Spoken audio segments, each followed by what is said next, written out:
one of the biggest challenges for people is everybody wants a better quality of life. Everybody wants life to be greater, but almost all of us get stuck at times where something stops us, something prevents us from doing something that we really are capable of doing. Whether it's turning around our body or shifting a relationship or turning around our finances or maybe just being happy and fulfilled at a different level, we get stuck with a belief of how we're not supposed to be, what we're not supposed to do, what people won't accept, what we're not capable of. Or maybe we get stuck in an emotional pattern of just being pissed off or frustrated or worried or sad or overwhelmed. Sometimes we get stuck, not so much in anything, but just some habits of doing things a certain way. And what a breakthrough simply is that moment in time where there's an opening. And the opening can come from a conversation. It can come from meeting somebody that inspires you. It can come from an insight. It can come from watching a movie and being moved emotionally at just that right moment. It usually comes because something kind of clicked inside of us. Something snapped us and made us look at life through a different filter, in a different way. And it's a real breakthrough because you take that little insight, that little distinction, that little moment, or maybe that little or big emotion inside of you that says, no more, I'm going to change this, and suddenly you do something to make your life better. You break out of the impossibility of life has to be this way or life is controlling me, and you start to take back control of your life. You start to make the shift that creates the quality of life that you really deserve. Everybody experiences extreme stress at some point in their life. I don't care who we are. Something happens outside our control and it hits our life and it knocks us on our tail. It might be a health stress. It could be something with your family. It could be economic, career. It could be something emotional that happens, biochemical. There's so many things. It could be an environmental situation that had nothing to do with you. Every one of us in our lifetime are experiencing extreme stress, and these days, because of the economy and the way we respond to it, the majority of people are experiencing some form of extreme stress, at least according to polls. Stress doesn't come from the facts. Stress comes from the meaning that we give to the facts. Yes, those things have happened, but the real question is, if we fight what's happened, we got a problem. We got to decide, what are we going to do with what's happened in our life? How are we going to take this? How are we going to mold this? How are we going to turn our life around? Because when you come up with a new meaning, you get a new life. So what are we going to do in this session? Well, in this session, we're going to take a look at something from a different perspective. We're going to ask you this question. What is the single force that controls the quality of your life? If there was one gift our Creator has given us, or the universe, whatever you believe, what is it? What is the one power that you have right now in this moment that can change everything? You have it, I have it, we all have it. It's this one singular individual power that can change anything in our life, regardless of what's happened to us. And I know you know the answer. The answer is the power of choice. The one thing we have in this world is we can't control the events, but we can choose what to focus on, we can choose what things mean, and we can choose what to do. Those three choices, those three decisions really control our life. It's not so much the conditions of our life that control our destiny as much as the decisions of our life. Try for a second to think about something. Think about your life and just think about, are there a few decisions? If I were to ask you 2 decisions you've made in your life, that if you would have made a different decision, you would have had a totally different life. I mean, it may be, a life may have been better or may have been worse, I don't know, but you would have a different life. I'm not asking you to buy into the fact that you should have known the answers. I just want you to see the power of a decision. How is your life better today because of a decision you made years ago, not just negative ones? Think about it. Sometimes a little decision changes your whole life. Like you decide one day to go to a certain school, and you go to that school or to go eat someplace, and you bump into the person that becomes the love of your life. Or you meet someone, and you decide as a result of that you're going to become a photographer or a software engineer or a business person or a doctor, a dentist, whatever. They impacted you, but you made the decision, that's what I really want. That's what my life's going to be about. And that decision has affected so much of your life, what you do, how you live your life, how you spend your time, what you earn or don't earn, who you attract into your life. Beliefs you have all come from some of these little decisions. What you decide to eat from your dinner plate each night certainly determines your physical destiny, right? We all know that, at least to a certain extent. I know there's a certain amount that's genetics, but I'm talking about the stuff you and I can control. So decisions equal destiny. It's not our conditions, it's our decisions. So if we want a new life, if we want a new experience, we've got to make new choices. If you don't like the way your career is or your business is, change it. If you don't like your body, change it. You don't like your relationship, change you first, because if you change it, you'll bring you to the next one. Maybe it's time to change it too, but change yourself first. If you want to change anything in your life, you have the choice. So there is no right or wrong. I just want to make you aware in this breakthrough session that everything in our life changes the moment we make a decision. And I mean a real decision. A decision is when you cut off any other possibility and you commit to something with everything you've got and you take action. But the big decisions start with little decisions like, what am I going to focus on? Because whatever you focus on, you're going to feel. If you focus on all the things that have been done to you in your life, of course you're going to feel like hell. If you focus on all the amazing coincidences that have happened, things that maybe they were guided, maybe not, but things happen, and because of that, you met this person that's your best friend, your husband, your wife, or because of that, you have this ability, or because you were there that day, God, you missed an accident. I don't know what it is, but whatever you focus on, you're going to feel. If you focus on people don't care, and you'll look for reasons why they don't care, and evidence they don't care, you'll find it everywhere. If you look for evidence that people are really good people inside, that at some level we all care about each other, you'll find it. Seek and you shall find. The secret is, have you become conscious about your decision making? Because this breakthrough session is, really, you want to change your life, make new choices. New life comes from new choices, but you got to make conscious choices. The people in this particular television special, Melissa and her husband, they really found themselves in a place where they were both making decisions, Melissa and Rick, that were unconscious. When you make decisions about what to focus on and what things mean and what to do, and you're unconscious, you get pretty terrible results usually.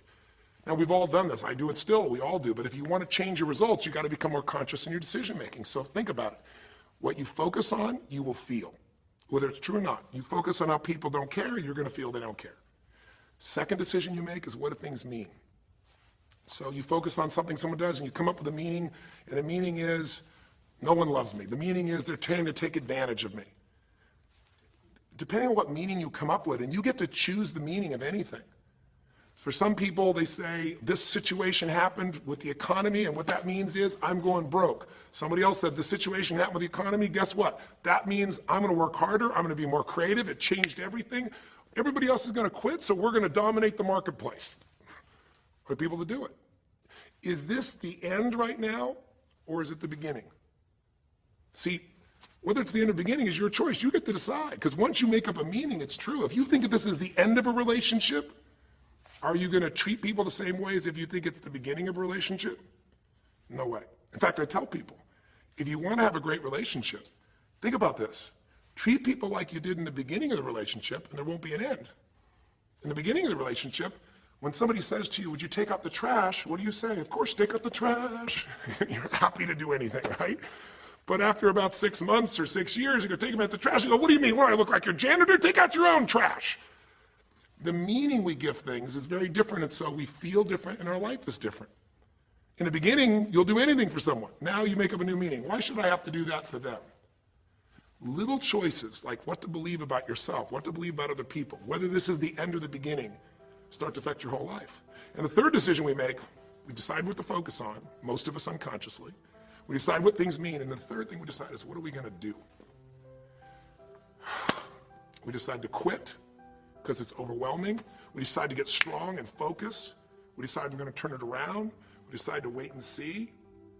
Ultimately, your destiny is determined by what you do. So, for example, what do you do if somebody comes to you one day and says, you have a tumor? Again, I've had that experience. I use that as a reference point because I've had a lot of intense experiences in my life, but that was one of the more intense ones for sure. Had many, but that was very intense. You know, first, what do you focus on? Do you focus on it's over? Do you focus on why me? Do you give it a meaning that says, I'm going to die? What do? Do you just go through traditional therapeutic approach?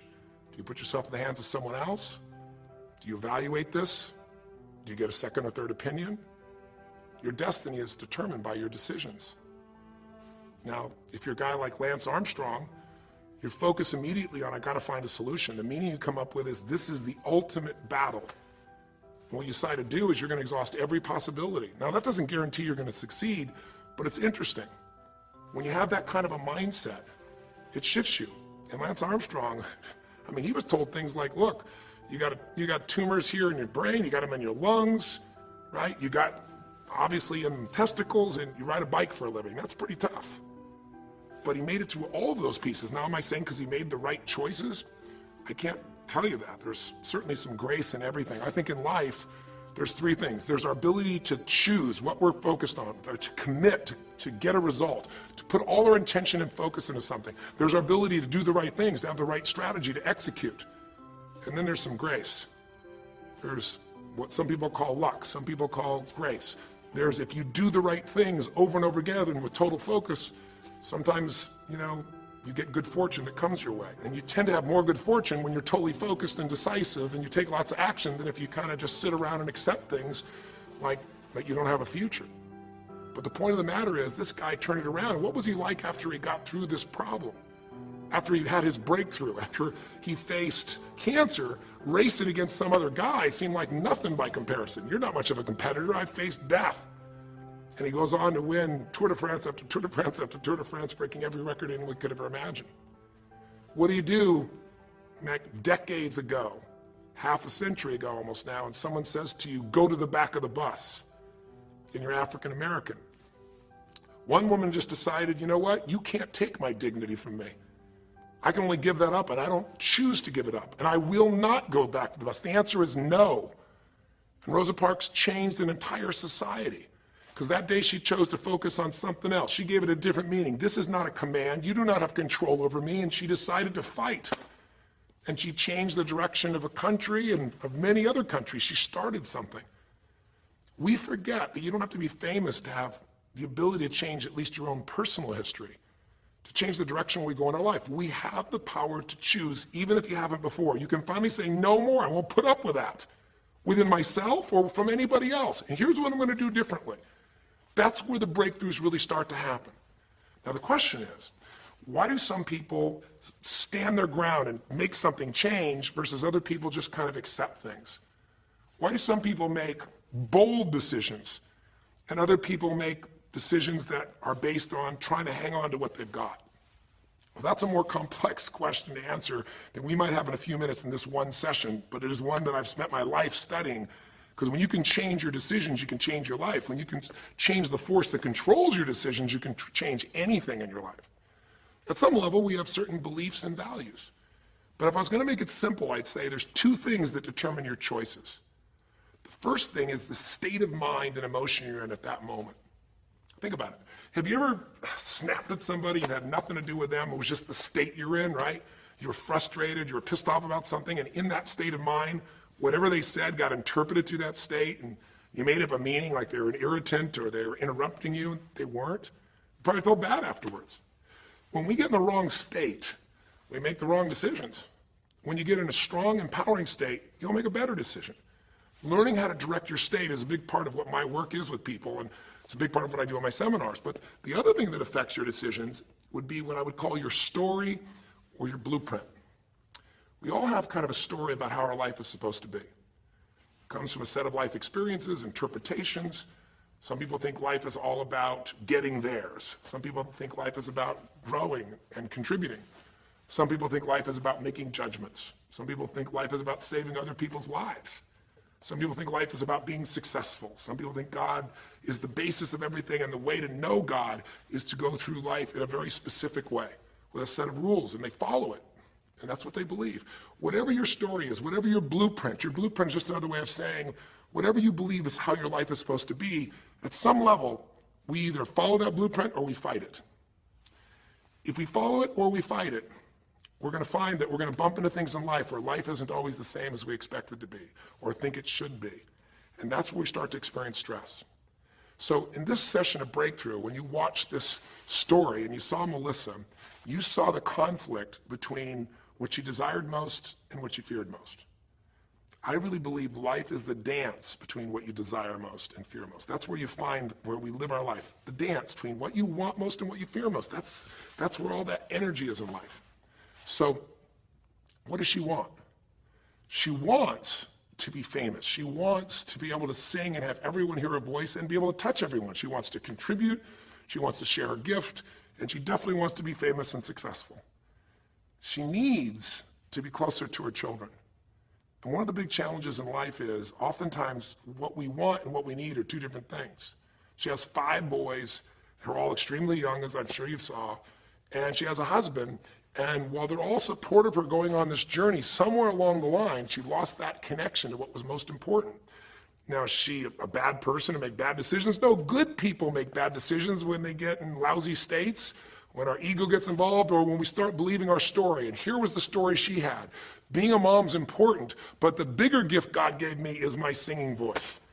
And once we get seduced into a particular story, and we start to believe it, it takes a hold of our life and it controls all of our choices. And then pretty soon, bad choice on top of bad choice on top of bad choice starts to affect our life. Can you relate? How many times have you made some choices that you wish like hell you would have made a different decision back then, or that no one ever knows the stupid decisions you made? I know I can relate to that. So what I want to talk to you about today for this brief little session is how to break through a crisis. Crises happen, whatever type of crises you go through in your life, and I know you've had many, when we make some choices unconsciously and we get consequences. And we make them unconsciously because we're trying to get what we want. We don't really know what we value most. We don't know what we need. And we find ourselves waking up one day and going, why is my life this way? It's kind of like life is always calling to us to constantly grow and improve. You know, if you're going to look at what's going to make life work, it's really simple. What makes people happy is progress. We're happy when we're progressing. If you're overweight, but you leave today and you say, you know what, this breakthrough thing, what I got out of today for me more than anything else is, I've been stuck waiting for some magical diet, some magical exercise plan, some magical time in the future when we have more time. There is no more time. I don't need to wait for that. I'm just going to make a decision today to get started. I don't need to go out there and go interview 20 trainers and get online. I don't need somebody to give me a perfect plan. I need just to pick up my shoes and start walking. I need to just get somebody behind me who just goes, run! I don't need to wait for perfection. I'm going to do something right now. I choose to get fit. I choose to walk. I choose to run. I choose to go join a club. I'm doing it now.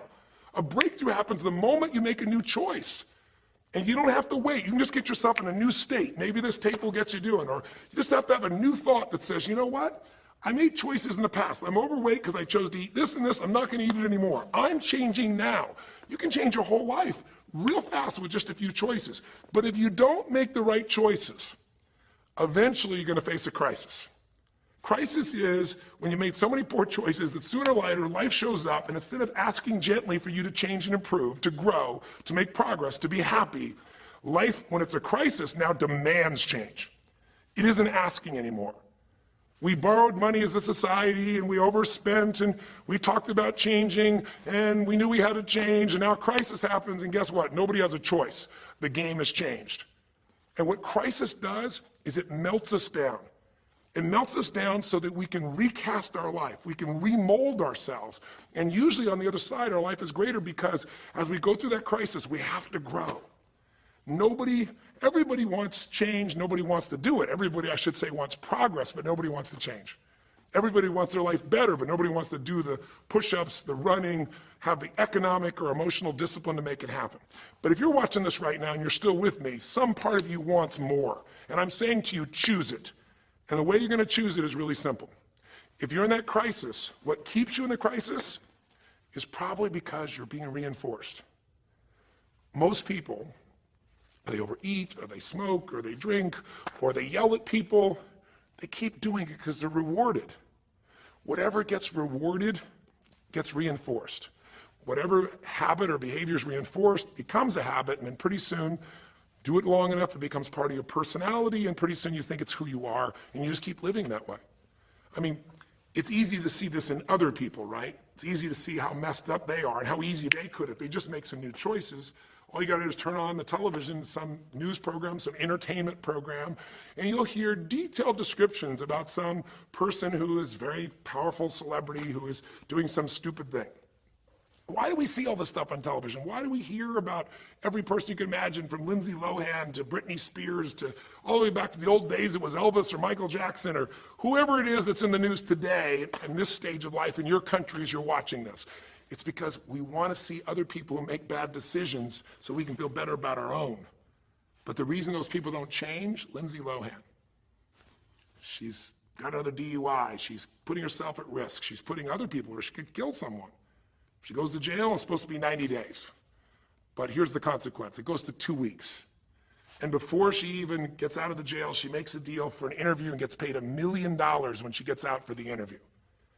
What do you think the chances of her changing when her bad behavior gets her $1 million, and I don't know if she even makes that for that much time of acting at this stage? What do you think the chances are when people around her say it's not your fault, it's not fair, they treat you unfairly? As long as we have the decision that we're not responsible, it's not our fault, we can't change anything. We have no power. So I don't know by the time you watch this if Lindsay will have changed, but if she did, it'll be because the enablers are gone, she's taken responsibility, and she's found something she values more than attention and money for bad behavior. Now, it's easy to look at that with her, but what about you and I? Where are you and I addicted to our problems? Where are you and I reinforced? So many people, when they have a big problem, listen, if things are going well, you say, oh, it's going so great. Your friends go, well, that's great. And after a while, they go, well, easy for you. But if you got a problem, people go, hey, I understand, and they connect with you. Where do we get addicted to our problems? If you want to make a new choice, if you want to make a new decision today, if you want to have a breakthrough in some area of your life, you got to give up the story that it's not your fault, and you got to give up the attention and the love and the connection and the commiserating that comes with it with other human beings. Here's how you change. 5 simple, quick steps, and then I'm going to give you a little tool that if you want to, you can go online and really make a change with. If you're going to change your life, step 1, I don't care if something has happened to you. You know, somebody has spilled oil all over where you fish. It's horrific. It's disgusting how they dealt with it, but it's happened and you got to deal with it. Something's happened. Someone in your family's been injured. You've lost your job. I don't care what the problem is. If you're in a crisis, step number 1, see it as it is, but don't see it worse than it is. Now, what do I mean by that? I don't mean be some Mr. or Miss positive thinking.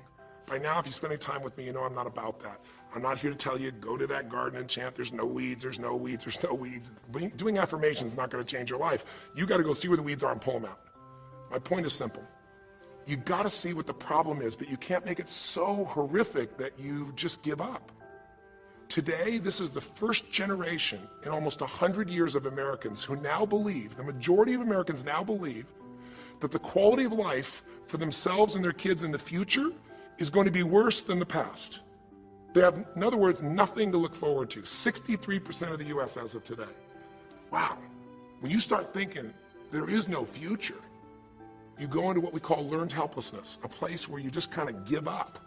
And if you get to that place of giving up, then you have no power over your life. That's when people get depressed. That's when people do crazy, stupid things. That's when people want to turn to drugs or alcohol or sometimes suicide or just total frustration and anger, and their life starts to do the opposite of a breakthrough. It becomes completely stuck and in pain or in ongoing suffering.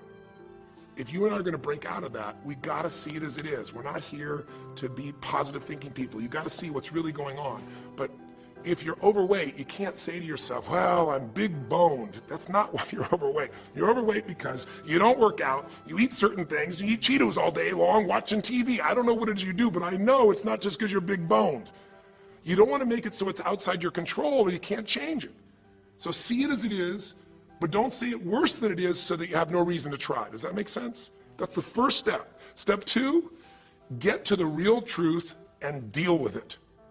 Don't just see it as it is and not worse than it is. Don't just like balance it, but now get to the truth. I mean, listen, if the truth is you've been trying to get a job for 2 years and you truly have worked every day in a particular industry, and the number of jobs in that industry have shrunk down, and you really aren't getting that job, then you might have to look at the truth. The truth is you might have to retool.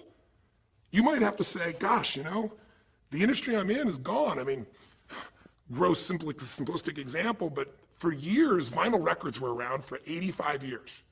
And it was a gigantic industry. And things came and went. During the vinyl record time, what happened? Well, remember those 8-track tapes? Are you ancient enough to remember those things?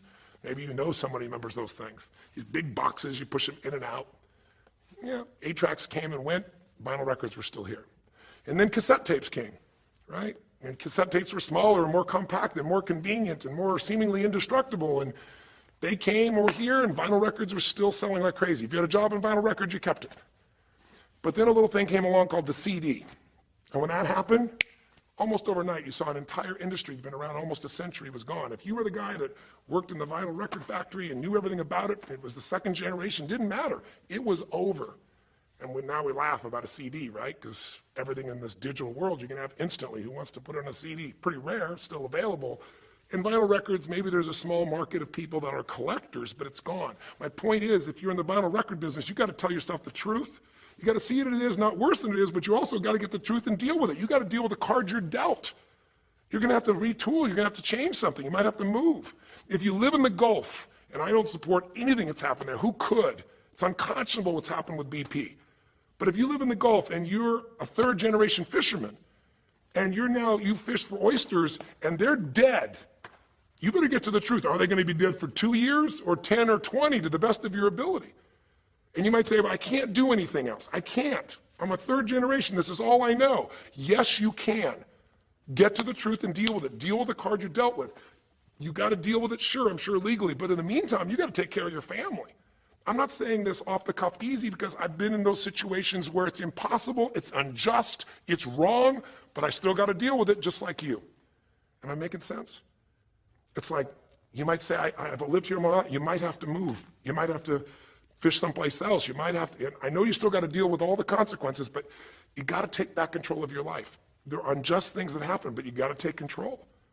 Easy for me to say, I'm not sitting in your shoes. I get that.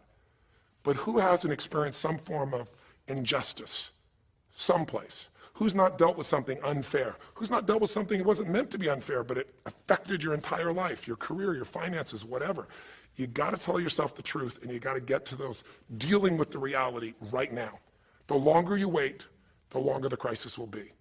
If you're having an economic crisis, got to deal with it. Got to downsize, right size, do whatever it takes. And I say, okay, Tony, well, so far you're telling me don't allow myself to make it so bad I don't try, see it as is, but don't make it worse than it is. And you're telling me get to the truth and deal with it. Well, that's nice, but how do I do that? Maybe the third step, more than just getting the role model, maybe to be more specific, is get a vision first. Get a vision and get strong. That's what I think your third step should be. You first tell yourself the truth. Yes, see it as it is, not worse than it is. Tell yourself the truth and deal with it. But the way to deal with it is say, what am I going to go for? There's got to be a compelling future. I got to come up with a vision for my life or a vision for my relationship. I've had terrible relationships, nothing's worked. Tell yourself the truth. I've made poor choices, or I've told myself stories and gave myself excuses, or I've not had the courage, whatever it is. Get to the truth, and then get yourself a vision for what you do want. Because you have to have something you're going to move towards. Does that make sense? Without a vision, people perish. It says in a very good book called The Good Book. And I know there are many good books, but that's a good one to take a look at. We need something to go for. We can deal with any problem today as long as there's something that we can look for in the future that we can strive for. It'll give us the emotional and psychological fuel, the juice, to keep moving forward. So you got to come up with a vision, and a way to do that, we'll call that step 4. Get a role model. You might get the vision from a role model. You might get the vision just from coming up with a new idea. But in order to figure out how to go from where you are to where you want to be, to close the gap from where you are to where you want to be, it's best to learn by other people's experience whenever you can. So get a role model, get their strategy, and go to work. Get into action. So I'll give you an example. Years ago, when I was first starting to try to figure out how to build myself financially, I grew up at a time when, just as I was starting to do well, this big recession happened. And I remember I was like 29, 30 years old, I think, and maybe 31. And I was doing okay. And then all of a sudden, there were all these business challenges because we went through this severe recession back in those days. And I remember at the time, everybody was downsizing and freaking out. And I thought, you know what? I don't want to just settle for this. I want to find a way to do well. Who's done well in really tough times? And so I started doing my homework. And in those days, you didn't go out and use the internet the way you do today. You couldn't access all that information. We actually went to libraries and did research in traditional ways. I'm ancient enough to remember those days. And I started hearing about this man named Sir John Templeton. Very famous man. He's a man who became a multi-billionaire as an investor. He started with nothing. But what was interesting is when I started to find out about his story, because here's a guy that when he's a young man, he's called Sir John Templeton now. He was actually an American originally. And he wasn't Sir. He came from a very poor family. And he just decided that in his life, he wanted to not only do well financially, he wanted to do so well he could help other people at any level that he wanted. And today, by the way, he's passed, but before he did, he created the Templeton Fund, and he also created a fund that now delivers money, gives money each year at the Templeton Prize to people that do good spiritual works, and it's larger than the Nobel Prize, and it continues to go on. But the guy started with nothing, and here's how he did it. Listen to me now. The reason I look for him as a role model is because he made all his money in the worst of times. He made all his money when people were going through the equivalent of the deepest recession or depression possible. His whole belief was, and this is different than almost anybody else you see around you, was pessimism was the secret to success. That what he wanted to do was make money when people were most pessimistic. Because when people are optimistic, they want you to pay for their house a huge sum of money. But as they start getting more and more pessimistic, where pretty soon they think they can never, the house is the worst thing to have, they'll virtually give you the house. They'll virtually give you the business. And so he made all his money starting in World War II. When the war broke out, when Hitler invaded over in Europe, he took all the money he had and borrowed a total money of $10,000, a total amount. He bought with $10,000 every stock on the New York Stock Exchange that was $1 or less that he thought might be useful, including some companies that looked like they're going to be bankrupt. But he did it when people were the most pessimistic. Because if you recall, it looked like Hitler was going to take over. It didn't look like we were all going to be the winners. It looked like Hitler was going to dominate. And when people were that scared, they would give up anything they had just to get a little bit back. And so he bought all the stock that eventually made him a multi-billionaire. He became a billionaire because after things changed, after the war, just 5 years later, and the economy started to surge, everything changed for him. Where do you think he invested next after World War II? Where was a country that was pummeled, that was down, the factories were basically turned into mud? Japan. You could buy things for pennies in Japan that would have cost you hundreds of thousands of dollars before, and he did. When everyone was most pessimistic, he went and did well. And then he sold when the 80s surged and when everybody thought Japan was the greatest country on earth and had the biggest businesses, he sold and made his maximum profit when people were overly optimistic. He did the same thing down in South America when inflation went crazy. This man spent his entire life basically having a strategy of how to succeed when everybody else was scared. I tell you that because he's a role model. What he did, how he did it, it's all in writing, it's crystal clear. You could do the same. But you won't be able to do it when you're telling yourself the sky is falling and it's over. When you see it worse than it is, you'll just give up. You won't do it if you don't tell yourself the truth is, you know what, this system isn't working. I got to do something. I got to change my finances. I got to change my job. I got to reach. If you don't tell yourself the truth and deal with the truth, the real truth, nothing's going to happen. You won't ever even think about a guy like John Templeton if you don't have a vision that says, I don't care how the environment is, I'm going to find a way to do well. And you won't do well unless you get a strategy based on a role model who's really done it. My whole thing is this: if anybody has something you want, they aren't lucky. They did something.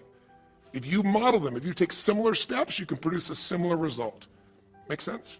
And then finally, the fifth step, look, if you're in a situation where you see it as is, but not worse than it is, if you've told yourself the truth and you dealt the cards you're dealt with and just decided you're going to change it and you're willing to do what's necessary, if you put yourself in a place where you got a new vision and you gotten yourself strong, if you got a role model and you got some strategy and you got yourself into action, step 5 is give much more than you expect to receive. Simple as that sounds, if you find a way to meet people's needs in business, in an intimate relationship, meeting your kids' needs, anybody's needs, the whole game changes.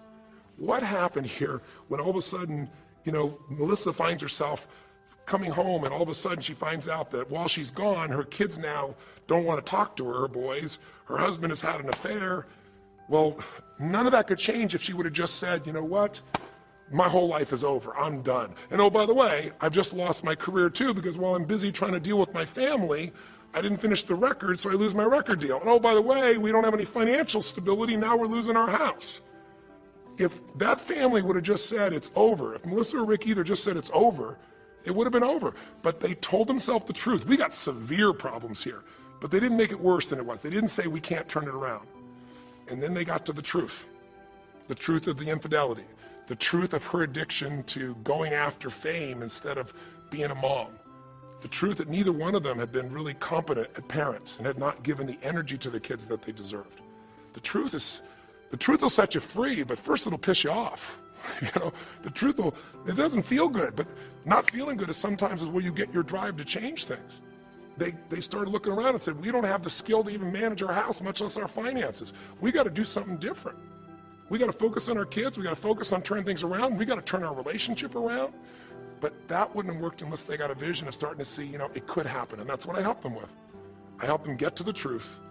I helped them to stop over-exaggerating. I got them to a place where they got to see that this relationship could be back alive and passionate, and that these kids deserve both their parents, and that she really could be a great mom, and that maybe in the end she could even still have her singing career and enjoy it too, that she didn't have to give it all up. And I'm really proud of her. She did it because she found a role model. She got a vision, but she got a full role model. And the man that she works with today is a man that's sold, I think now 5 million or 10 million records. And most people outside the country business don't know his name. He's her mentor now. He's made music with, Willie Nelson, with just about anybody you can imagine in the business. And he's done it for all these years, but he's never left the central part of Texas because that's where his family is. And Melissa's had offers to go to Sony Red. She walked away because they said, you're gonna have to do these things without your family. She found out what was most important, and she made the decisions that met her needs to be a great mom. When you fight life and go, I should be a singer and not a mom, and you got 5 kids, you got a problem. When you fight life and say, the economy should be different, you're gonna be stressed. Deal with what is, without exaggeration, with total honesty, dealing with the cards, coming up with a vision, finding yourself a role model that shows your strategy, work your tail off, give, keep changing your approach, and you can get where you wanna go. Make sense? Now that might sound like a lot. So to get you started, here's what I'd like you to do for this session. Start out, if you want, by taking a big crisis or problem you have and going through these steps, saying, okay, what's really true? And let me exaggerate, let me stop the exaggeration. Let me not make it worse than it is. Just let's define what's true. Let's stop the story, just here's what it is. We got this much financial challenge. We got this physical challenge, whatever it is. And then go to step 2. All right, let's find out the truth. Let's get the details. Let's forget the details and figure out what we're gonna do. And then here's where we're gonna go. This is where we're gonna eventually get to. It might take us longer to get where we wanna go, but we're gonna get here. Who's done it that we can model, that we can follow the steps in, who can coach us? And let's just work our tail off and change every day. But to give you a quick jump, sometimes when you're in the middle of crisis or crises, multiple crises, lots of things going on simultaneously, it feels a bit overwhelming. So, and you might not know a role model. You might say, Tony, I don't know who.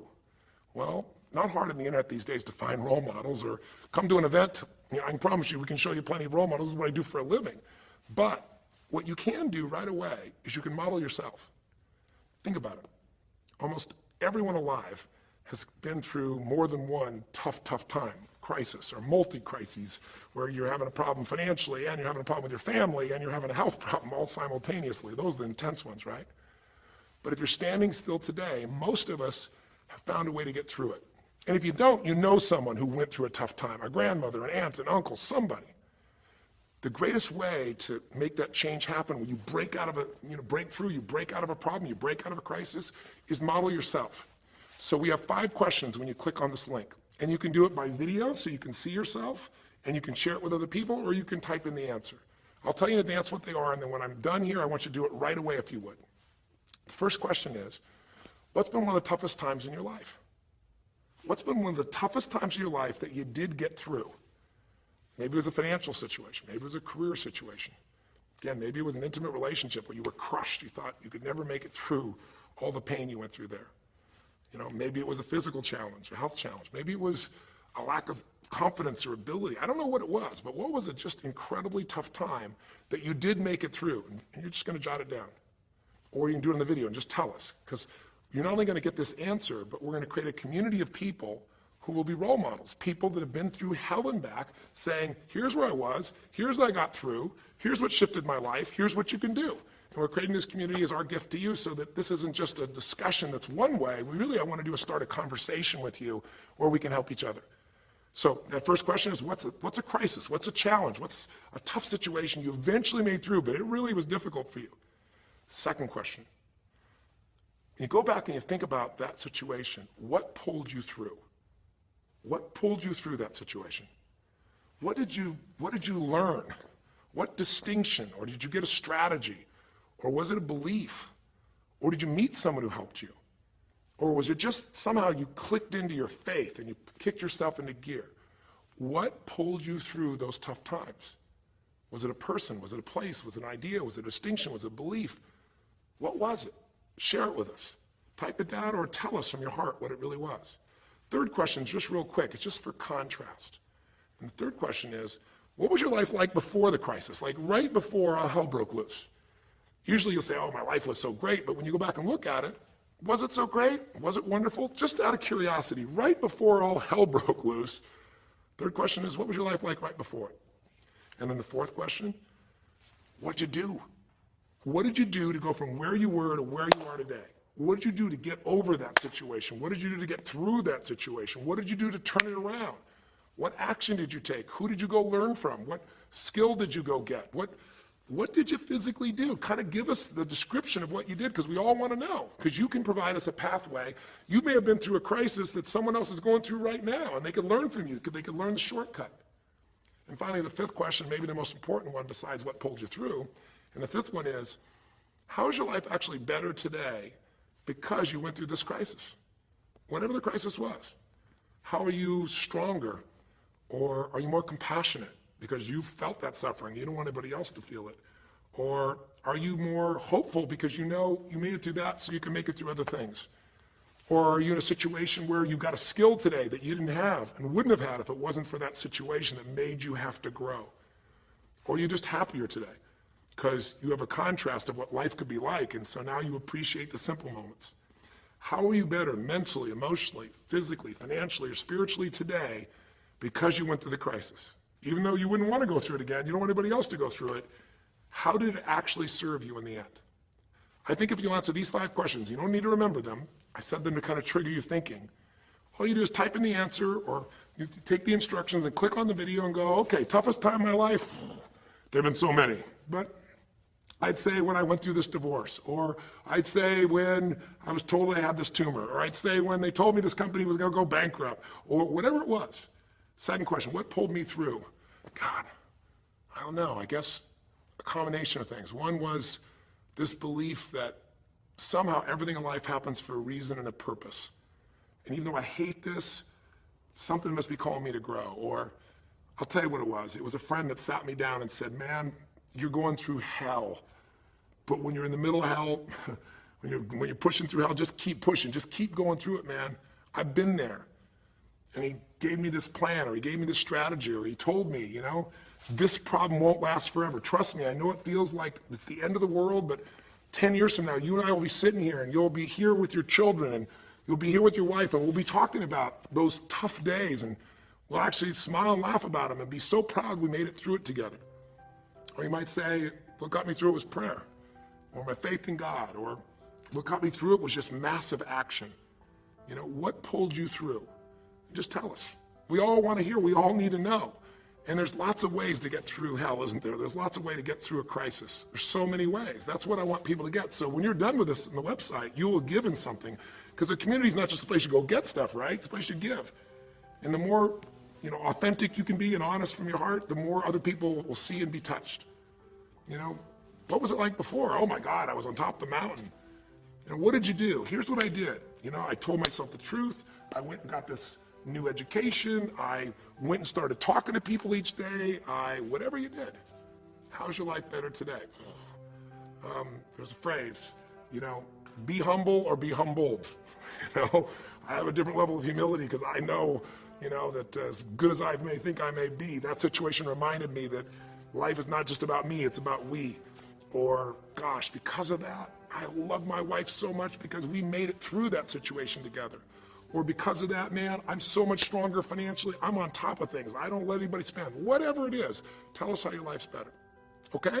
I don't know how long the session was. Again, there's no script here, baby. I just want to work with you heart to heart to say one thing. If you want to break through, you have to make new decisions. New choices create a new life. The only thing stopping you is some limiting belief, some belief about how life should be different or you should be different. Deal with life the way it is. Tell yourself the absolute truth. Don't make it worse than it is. Tell yourself the truth. Deal with it. Get a vision. Get strong. Get a strategy. Get a role model with a strategy and get into action, and then put your focus on taking action every day. Giving, giving, giving. Change your approach. You will get there. Go to the Power of Crisis right now. Click in. Give us your message and the answers to 5, and look at other people. You'll find people who have been through things you can't imagine. A woman talking about how one day she was home and a man came in, and to try and save her children from being hurt, she had to let him rape her right in front of her kids.